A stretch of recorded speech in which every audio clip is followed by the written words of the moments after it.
So nice. I know. All right. Let's talk about the maintenance schedule on 2011s. Okay. And if I absolutely wanted these guns to run, I've got an idea. I'll put it to you. You know what my big brain idea is.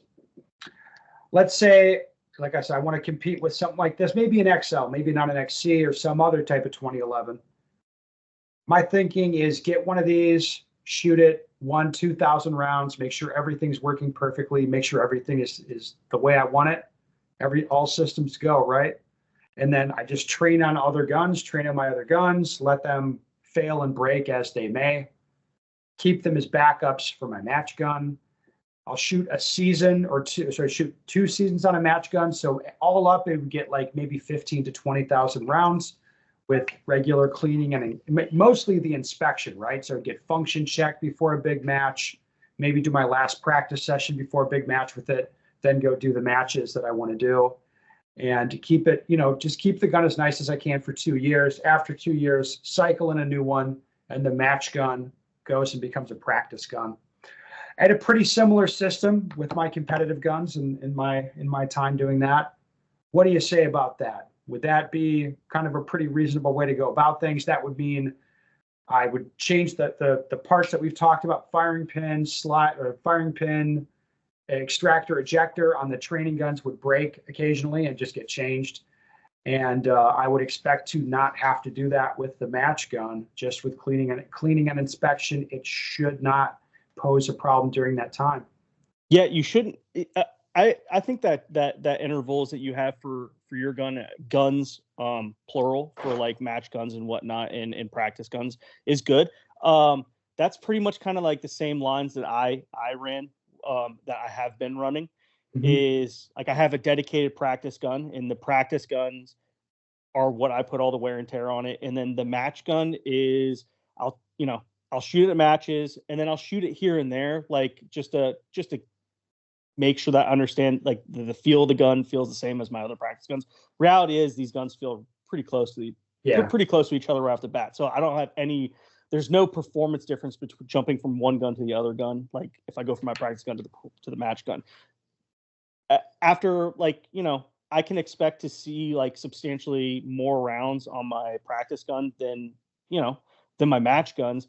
I would say after about 2 years, yeah, like it's not a bad idea to start looking into replacing your match gun and then transitioning your practice or your match gun to a practice gun. It's not bad. I mean, I shot open division for many, many, many years, and I still shoot a certain degree of open. Last year, I started shooting limited optics, and these lim ops guns, because you're not shooting the crazy 9 major round through them. So like 9 major is that really, really high, a lot of pressure in that case, pretty volatile, loaded pretty hot. It creates high frequencies in the guns, and I mean it wreaks havoc on race guns. I mean it's just, everyone knows that. Like it's just shooting open major out of one of these guns is, you can expect to have to go down the line and have problems at some point, especially as much as we run these guns in competition. So anyway, with that being said, these lim ops guns that are running 9 major, you don't have the issues with. They don't break nearly as often. You might have a couple wear parts break. So like, you might have the extractor or ejector or something break non-planned. But reality is you're not going to see like slides breaking on these guns nearly at the rate you would see out of some open guns and whatnot. So like reality is I only have one Athena right now, and I'm looking to get another one at the end of the season. And the current Athena that I have, I'm going to turn into my full-on practice gun. And then that next gun will be my match gun, and I'll cycle them out, and I'll probably run those guns for about 2 years in a pair, and then probably look into. We'll see. Obviously, the market's going to change. Who knows what the next hot gun's going to be from Atlas? So, like, at that 2 years, I'll reevaluate and see what gun they have out next. With that being said, I expect that as far as running these guns, once again, I think I could safely run both guns at the exact same time and reliably and confidently run them both at matches and whatnot. Right. That's how confident I'm in some of these. And once again, normal maintenance schedule doesn't have to be super crazy or anything along those lines. Just, I'm not going to be dunking these things in water necessarily. Right. But you don't, part of your maintenance schedule, you don't have an interval where it's like, No. oh no, new ejector here, new firing pin here. You don't do that. No. No. Nope. You wait until there's an issue. Right. I mean, Correct. because it's not a predictable thing. No. And there's no sense in replacing something that works right then. I mean, I know that's easy to say, but no, I mean, it makes sense to me.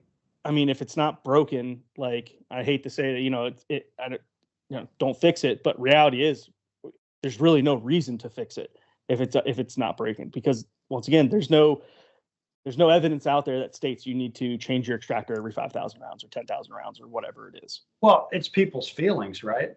Correct. It's pretty objective. I mean, it could be that one guy that's just sucks for him, but has broken 2 extractors in 10,000 rounds.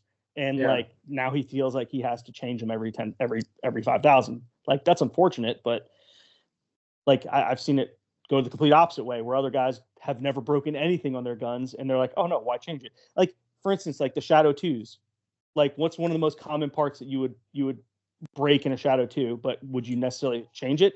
Like, I would say the trigger return spring that people always talk about having to replace. Like, is there a interval that you change the trigger return spring? For me? Yeah. No, there's not. I do. Back in the Beretta days, that was when they broke a lot on the Berettas. I would change them just before a major match. But to me, the Beretta trigger return spring from that era was kind of like the Shadow 2 slide stop of now. Right? Gotcha. Where it's like, hey, if I'm going to a big match, or it's like, hey, I'm starting the season, I'm going to put in a new slide stop into my match gun and just make sure that I'm good, because that's a part that is kind of designed to break, because it's sucking up the gun locks up on it. Right. It's taking a lot of. Yeah. So it's like, if I need to know the gun's going to work, I'll just put in a new one. That having been said, I've never broken a slide stop in any of my Shadow 2s, or a trigger return spring for that matter. I broke one time years and years and years ago, and then a few years ago I broke a firing pin stop. The slide stop. Like, I broke one, and then like that was the first time I had broken one in years, and like until then I was like, well, I'm not gonna replace it until it breaks. But like, I guess if I were to have been campaigning that for for years in USPSA, which I didn't, like, I could probably see changing that out, because that is pretty famous. Those are pretty famous for failing. So that would make sense.